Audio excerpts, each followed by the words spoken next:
afternoon once again. So our presenter is here. Mr. Toshuku may want to welcome you once again. Thank you Thank you for for accepting our request to join us again for another session. So without too much ado, you are welcome. You have the floor, sir. okay. Thank you so very much, and apologies, friends and colleagues, that I couldn't make it earlier as planned. Some factors beyond my control today, but I'm also grateful that you are flexible with your time and that you are here despite the rescheduled time we have. So, just continuing from what we discussed last week, just I want to give a little bit of background for those that maybe were not here or didn't join up early enough. So, last week we began to talk about the topic that we titled Finding Comfort in Public Speaking. And we went through understanding what public speaking was and a little bit around the history of public speaking and all of that. We also talked about activities where we see public speaking happening. We also looked at some of the importance of public speaking, especially in some fields of endeavor like education, business, politics, advocacy, and coming down to healthcare services.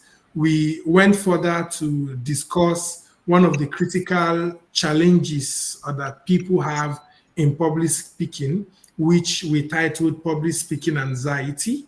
We looked at the definition, we tried to look at some of the symptoms, which we mentioned involve things like sweating, trembling, the dry mouth, rapid heartbeat, and of course, mental negative self talk.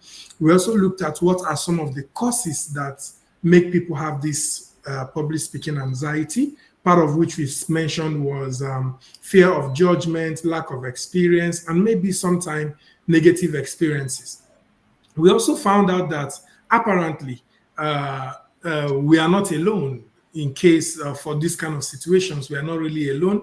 We are about 74% of the population in the world having similar problems. So we are not alone. And this, we saw that about 74% of the population in the world had the same challenge. Then we ended up last week talking about some of the strategies we can employ to overcome public speaking anxiety, among which we mentioned was knowing your material, knowing your audience, organizing your thoughts. We went into also discuss about the need to properly rehearse, how you can rehearse, and the importance of getting feedback from mentors and family members and friends. We also talked about how to relax yourself in case you get to the stage and then you have that stage fright or that anxiety, how you can relax yourself to ensure that you put your thoughts together and take charge of your presentation. And then also we ended up last week talking about understanding your fear and knowing what you must do to overcome that fear. I think that was at best what we did last week. So coming from that background, today we'll be looking a little bit at, now that you know what to do to overcome this anxiety, it is now important to begin to know what you must do to communicate effectively. Okay, so that leads us to the next topic that I'll be talking about, which is effective communication skills. So I'll be sharing my screen from now. If you can see, please do let me know when you can see it.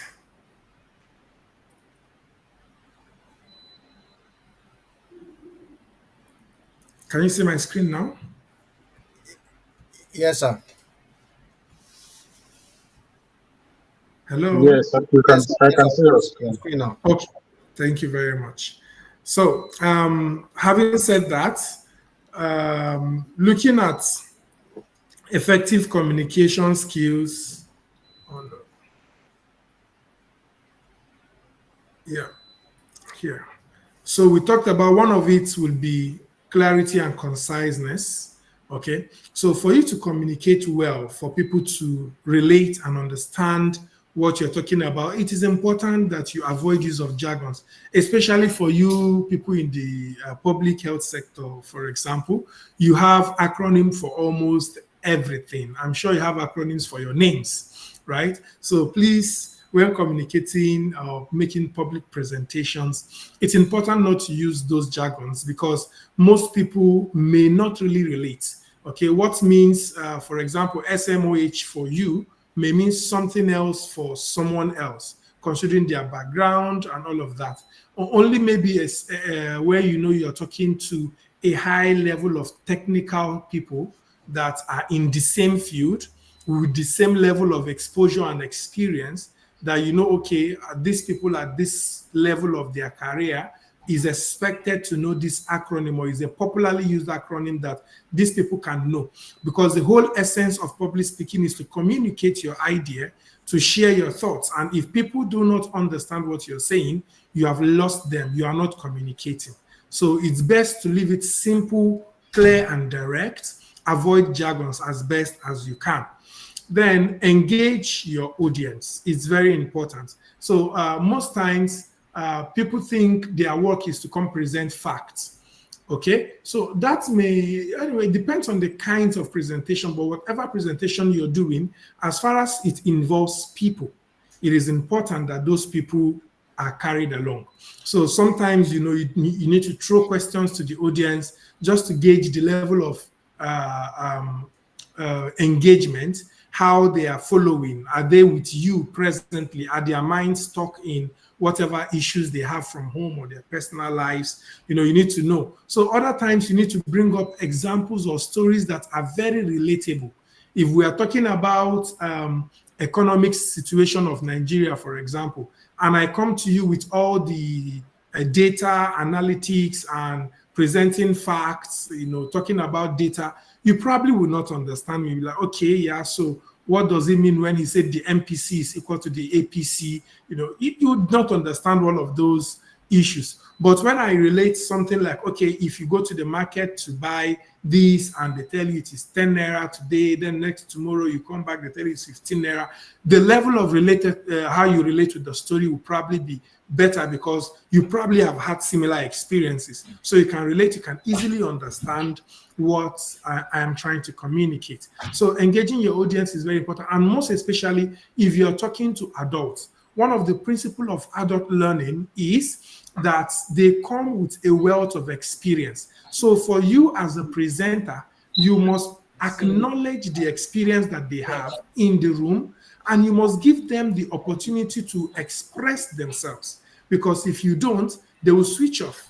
You will be so amazed at the wealth of experience you have in every room whenever you're doing a public lecture. Sometimes, if it is depending on the kind of lecture or public speaking you're doing, it's important to give them the floor to say something, because they will bring wonderful perspective from angles you never imagined possible, and make the communication even much better for you or for other participants to relate.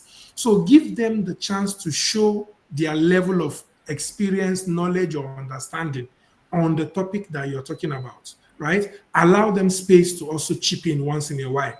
Allow them space to ask questions. Allow them space to make contributions. That way, you gain their understanding or their cooperation much better. And because they want to chip in, they don't want to talk out of point. If they know that at some point they are going to be called upon to make a comment or contribution or ask a question, they know that, okay, I need to listen attentively, so that when I'm called upon to act, to make a comment, I will not disgrace myself and say things off point. So you see, that way, that person is much good that you're in the class or presenting to people and you realize that somebody is being distracted or something. It's okay to stylishly just call them, hello, Mr. A, I hope you're following. Are you with me? You know, you are not really telling everybody that you saw him being absent-minded, but you are calling that person back into the room in case they've been absent-minded. And that person will, you know, jig up immediately and focus on you again. So you are very attentive to ensure that your audience are carried along. Then, lastly, as much as you can use visual aids. For example, using the presentation slide. One mistake many people make when using the slides is they think that the slide is what should do. The presentation is about the slide, so they put all the talking points in the presentation. You have a presentation like this filled with a whole lot of write-ups, a whole lot of things, and people are there, you are speaking, and they are there trying to strain their eyes to read, sentence by sentence. At that point, you have lost them because everyone is trying to read what you have put on the slide so they can get the message. And you are saying something and they can't be reading and be listening almost at the same time. So that makes people get distracted and all of those things. So make sure you know how to use visual aids. And in fact, visual aids are just aids. Okay? The presenter is you. The one who is in front speaking to people is you and not the presentation. So if, for example, the power goes off, can you still be able to say what you're saying and finish your line of thought and make your point? If no, then maybe you need to go back and practice a little bit more. Because if the focus is on the presentation, people have lost you. Okay, you are no longer the presenter. The screen is now the presenter. So the focus should 100% be on you. You are using those slides as an aid to support you and not to replace you. Okay, so use images sparingly, use charts if you have to. Something that, like it is often said, if you use a PowerPoint presentation and someone can just look at the presentation like the way you're looking at this slide, and you can be able to understand everything I said or did not say, then that means my slide was not good enough. My slide should leave you asking me, what does it mean? Okay, so if you're putting up a slide, the slide should not say everything you want to say. The slide should just be a pointer, just like points, like the name of PowerPoint, for example, PowerPoint. The main powerful points you want to make is what we want you to put on the slide. Every other talking point should be in your head, or other times, if you must, you can use some write-ups, maybe document in your hand on all of those things, depending on the kind of presentation you're making, right? And who says you must use a PowerPoint, for example? You can use a flip chart stand, make drawings or write-ups on it if you have to. Use a board, you can use even a material on your hand, just some cards. We'll call this lecture guides or something. You can have a small card where you make your main points on, and you look at the points and you are saying something. 100% people are looking at you, even though you have something to guide you. Okay, I want to talk about this point before this point, and then that point after that point, in that sequence, written in a particular piece of paper in your hand. You're holding that to guide you, just the same way you use PowerPoint to guide you, to ensure that your line of thought is structured and you are hitting the point you're supposed to hit.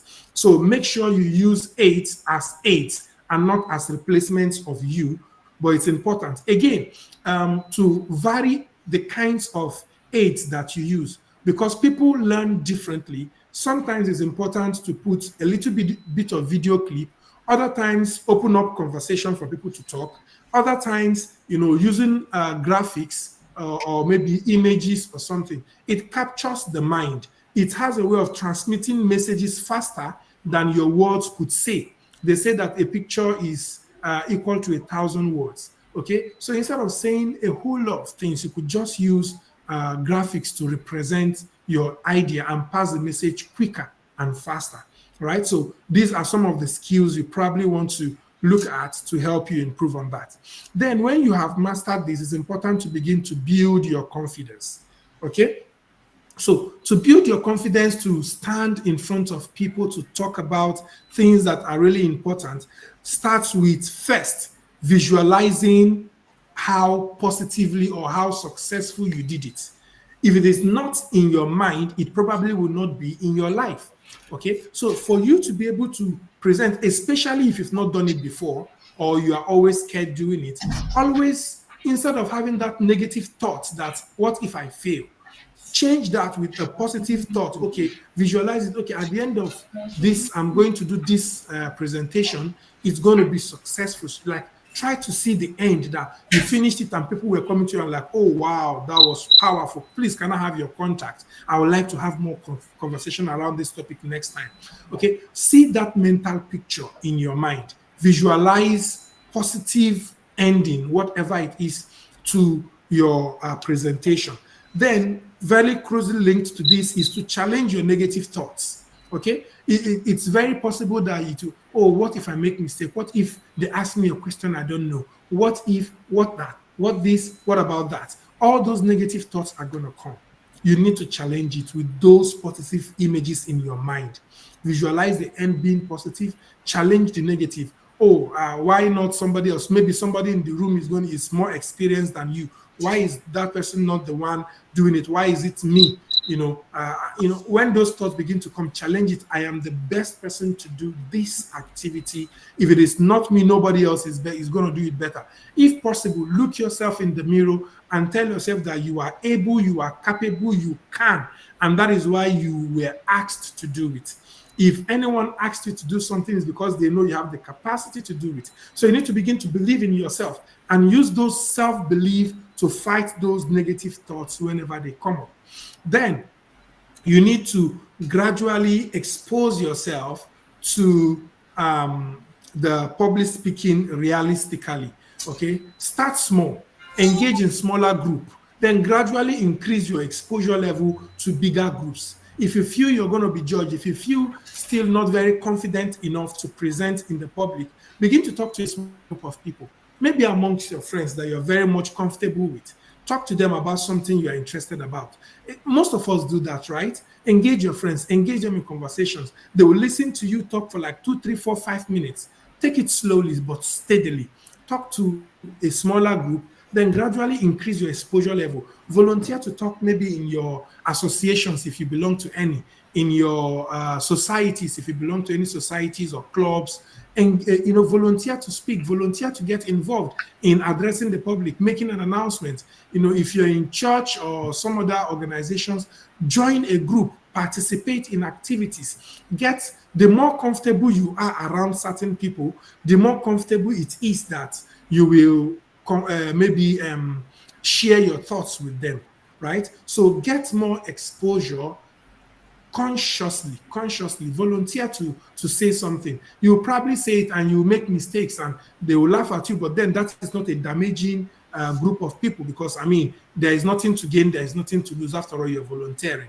But then you are building your confidence so that when you have to be at the stage where a lot is involved, right, you have what it takes. It just goes the same way like footballers, okay, when they are training on the pitch. If you're training on the pitch with someone like Lionel Messi or Cristiano Ronaldo, you are probably their teammate, but now you have to play against them. Maybe they will embarrass you in the pitch there, but then it is preparing you for when you go to the Champions League, and maybe it's the Champions League final, and your opponent is someone like maybe Haaland that has this prowess to score goal, and you have to defend that goal. So if you have defended against the likes of Cristiano Ronaldo and they laughed at you, you made your mistakes, you learned from it, you now know how better to defend against people like Haaland, against people like the Mbappes of the world. That when they come to you, okay, this is what I'm going to do, and they will not be able to have their way to score that goal. And you realize that you will put in a better performance than you did on your training ground, right? So find your training ground, hone your skills, and gain confidence to find exposure outside there. Now, let us look at some practical tips that you may want to employ for public speaking. I will never have said it enough. One is understand your audience. Okay, it is the biggest tip you should know. If you know who your audience are, you know how to tailor your message to suit them. Okay, it doesn't make sense that you approach people that are, for example, in primary school, and you are talking to them about making money. They probably will not understand making money. What does that mean? I just need to ask my father, and my father will give me money. Okay, but if you're talking to, people who are business admin graduates, and you are telling them things about public health, why endemic or pandemic issues are happening in the world, and this is what you're talking, and they were like, okay, yeah, so what's the business opportunity in it? So you are interested about solving, problem. Then they are interested about finance. Okay, how do I make money from it? That's what I want to know. I don't. If people are dying, I really don't care. But you're interested. Let us save lives. Lives are dying. People. There is this disease in the world that is killing people. How do we solve this problem so people will stop dying? And that person is okay. Yeah. So how do I make money from it? So if you are not talking in what they understand, you have lost them. You can never ever say anything that makes sense to them, right? So knowing your audience, know what they expect, know their interest, and tailor your message to address those areas. That way you'll be saying things that make sense to them. Then you need to structure your presentation. Make sure you understand the flow of things. How do I start? What is the key points? What icebreakers do I put to get their attention at the beginning? What is the key points I want them to take away from this discussion? What are the things like the call to action that I want them to do? And how do I end it? Okay, how do I summarize these thoughts to ensure that I have a smooth sailing from the opening to the main point and then to the closing? Okay, so you need to find a way to structure your presentation in that way. Make sure you have a proper flow of sequence. Don't start with the pitch, maybe with the key points that you want to make before you now come and start trying to introduce. By the time you hit some critical, maybe let's say the key point, you hit very serious issue. People's mind are already wandering around. Okay, yeah, this problem. This problem. What does it even mean? What does it? How does it relate? Who is suffering from this and all of those things? By that time, their mind is lost. And when you're not trying to explain the concept, they are already lost in trying to figure it out themselves.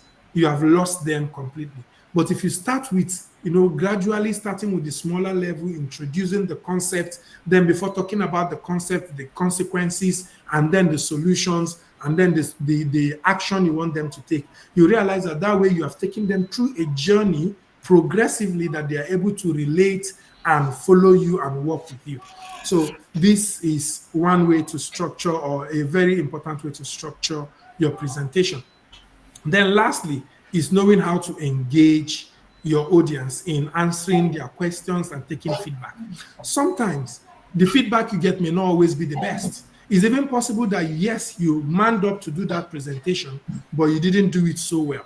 And it so warrants that you get negative feedbacks, right? How do you handle it? What do you do? How do you comport yourself to ensure that that feedback does not derail you from going forward? So in that, you need to stay calm. You need to be polite. Even when people are giving you negative feedback, you smile at them. Oh, thank you for that feedback.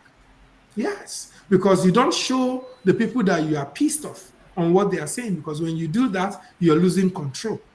And when they know that you are pissed off, some people are really shitty, man. So they will do more and more of that. Apologies for that, right? So some people will not care. As far as you've shown that something gets to you, they will do more and more of that thing to get into your skin. So make sure you keep calm. Make sure you take whatever feedback you receive with a pinch of salt. If you get a good feedback, don't allow your head to blow there instantly that you lose your step, right? If you get a negative feedback, don't allow it to get into your skin. Just take it as one of those things. If possible, take notes of what they are saying so that you can improve next time you have the ability to present to another audience. And most importantly, questions. Sometimes you prepare for questions. That's why we cannot overflow the importance of preparation. If you prepare, mostly it is said that what a presenter presents is mostly about 30% of the facts that they know about that topic. Yes, you should present like 30% of the fact. 70% of it is what you, like the background information you have around the subject matter, your experience, your exposure, your study, your research covers the entire 70%. Because people will ask you questions you never imagined in your mind could come. You need to be grounded in the subject matter to be able to answer those questions, right? However, there are times that they ask you questions that you don't know. You are not, what do you call it, an island of knowledge. It's possible you don't know some things. There is absolutely nothing wrong in admitting, I do not know this. I would love to research about this and come back to you. Other times, it's also honorable to say, honestly, I do not know this. Please, do anybody in the crowd have an idea about this? You may be amazed that somebody in the crowd knows and they may be able to solve that problem and everybody will learn. But then again, it depends on how you posit yourself. If you present yourself as the overall master of that subject matter, you realize now that it will be difficult for you to admit where you don't know certain things. Okay, you find it very, very challenging. But if you let them know that, guys, we are here to learn together, okay, and you set that background, role in initially engaging them and having their feedback into what you're doing, you realize that to a large extent, when you don't know something, you will not be ashamed to say, I don't know it, and call on someone else that knows it to share their knowledge or their experience for everyone to learn. What is important that we learn it. It doesn't matter who said it. I mustn't be the one saying it. I acknowledge that you have experiences, you have knowledge, you have understanding of some concept that I don't have, and together we learn. Okay, so ensure you have a good strategy of handling questions, but never leave any question unanswered before going. If for any reason you're not able to answer any question and nobody can answer it, it's only honorable to say, please, can I have your contact? I want to get the answers to this question and revert back to you, either through email, phone call, or possibly if it's a group that you can easily reach back to, you can, document the answer to the question and send it back to the group subsequently for everyone to read, the answers to that question to clarify whatever it is, and leave your contact with them to reach back to you just in case they need to deliberate further on any of the topic or questions you have answered or did not answer, right? Then after your presentation, it's very important that you self-evaluate yourself. First and foremost, you can lie to anybody, you can deceive anybody, but you can never lie to yourself. In fact, I think it is said that there are only three people you shouldn't lie to. Number one is God. Number two is your doctor. And number three is yourself. Okay? These three people, you cannot lie to them, or you should not lie to them. At least you may want to lie to the doctor, but that's at your detriment of your own health. But then you cannot even lie to God, and you cannot lie to yourself because you know the truth. If you did well, you know. If you didn't do so well, you know. If there were questions you found too difficult to answer, you know. If there were lapses you noticed in your own preparation and all of those things, you are first and foremost your first evaluator. Okay, evaluate yourself and find out if there are gaps that you need to cover for next time. Then seek feedback from the participants or others. Typically in a corporate sphere, when you do any kind of public speaking, there is usually a feedback form. You want to get, okay, how do they feel? Did they think the questions were answers? Did they think, get a general feedback. Sometimes you can give a form for people to fill. Other times you ask an open question. Other times you ask people to maybe vote. Generally, you just want to know how people feel about it.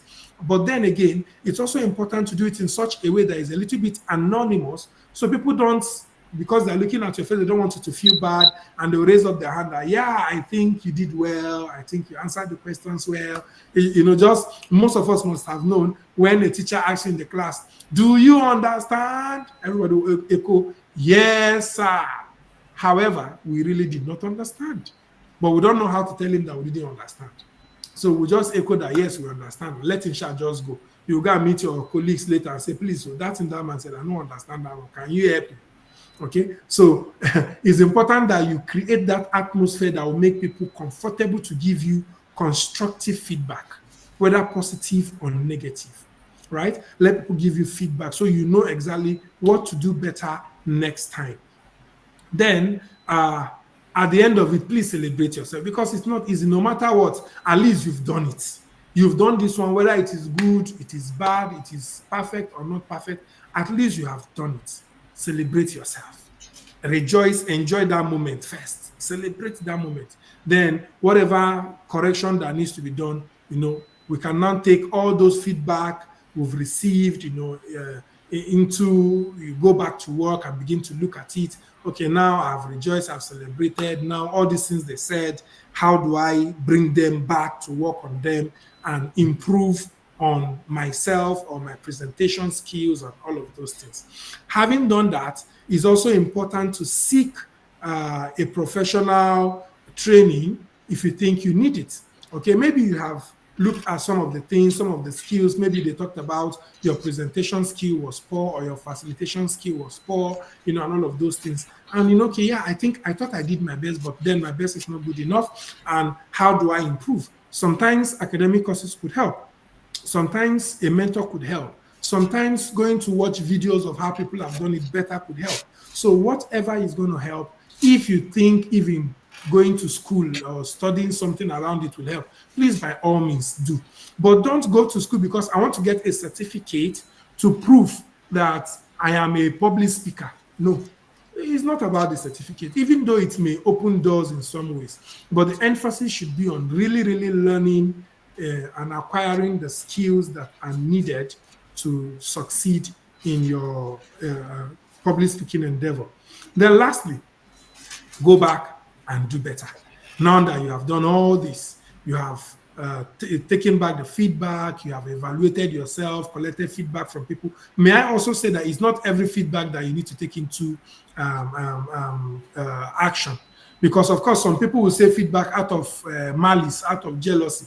Oh, no, his head is big now. He's feeling himself. If I tell him that he did well, he will probably think that he has arrived, especially in the place of work when you have a little bit of office politics. So somebody will be there to look at your mistakes, not because they want you to improve, but because they want to rubbish you. They want to bring you down in front of your boss or whoever that you're making the presentation to, so that you don't appear as very good, or you don't appear as now you are taking the center stage. So some people will probably do things like that. So you should not take those kind of negative. So that's why it's important to tell yourself the truth first. Whatever other people are saying, of course, if they are saying the truth, you will know because you have told yourself the truth. You know yourself to where you did well or did not do well. Maybe because you had an oversight on some things, they will bring to your attention. So you know when someone is saying something maliciously, not really constructively. So discard those ones that are not necessary. Focus on the ones that you know that are constructive, that will help you improve and become a better person. Focus on those feedback and use them to improve yourself. Then go back and do way better in any other presentation you find yourself. It will be an irony that, for example, you did a particular presentation and they told you, oh, you were not audible enough, we could not hear you from 2-3 seats away. And then you go back for another presentation many months later, and this same feedback comes back. That means you did not work on yourself. That means you did not improve on the things you're supposed to have improved upon, right? So this is very important that you improve yourself, trust yourself that now you can do it better. Go and execute. Now, in conclusion, public speaking is indeed a powerful tool for influencing, educating, and inspiring others. While it can be challenging, developing strong public speaking skills can lead to personal and professional growth. Okay, so like I tried to mention from last week when we began, that sometimes it is presenting that proposal that would take you to places you never imagined possible. Sometimes it is how confidently you're able to come up with your project proposal in a particular sector that will open the doors for you and your family forever, right? So you should understand how powerful it is to stand before people, to influence them to take action, or to give them an information they hitherto did not know, or to inspire them to do something they were not initially willing to do. You wield so much power, and this power is given to you on the platform of public speaking.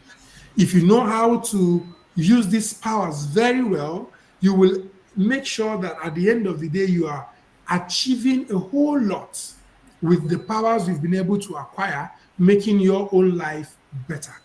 So make sure you understand the power you have in public speaking. Stop running away from it. Use it. Use it to your advantage. Be a thought speaker.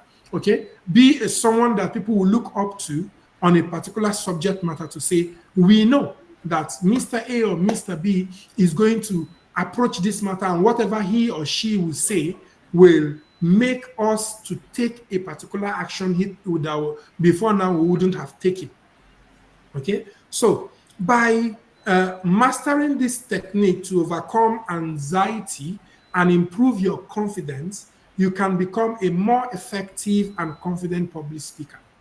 Right? So public speaking now does not just talk about until the whole world gather and they tell you to address UN conference. No, public speaking starts right there from the group of friends up to the any level you can imagine in your life, professionally or personally. So please make sure you overcome those anxieties using those tips that I've profiled before now.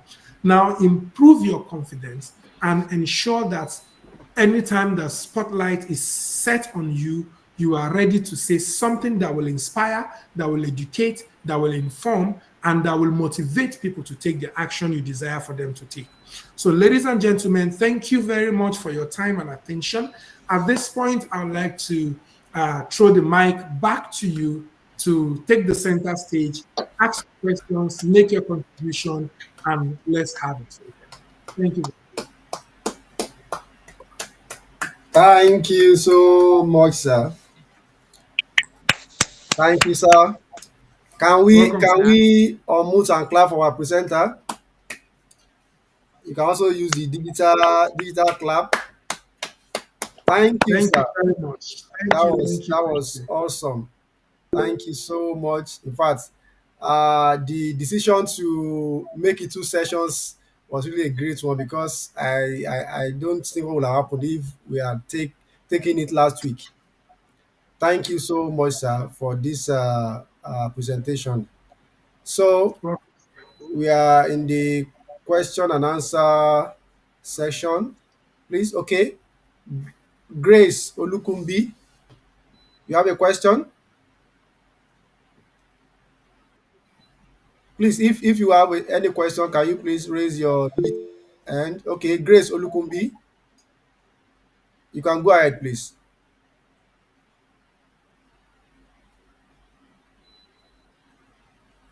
Grace Olukumbi, you can go ahead, please.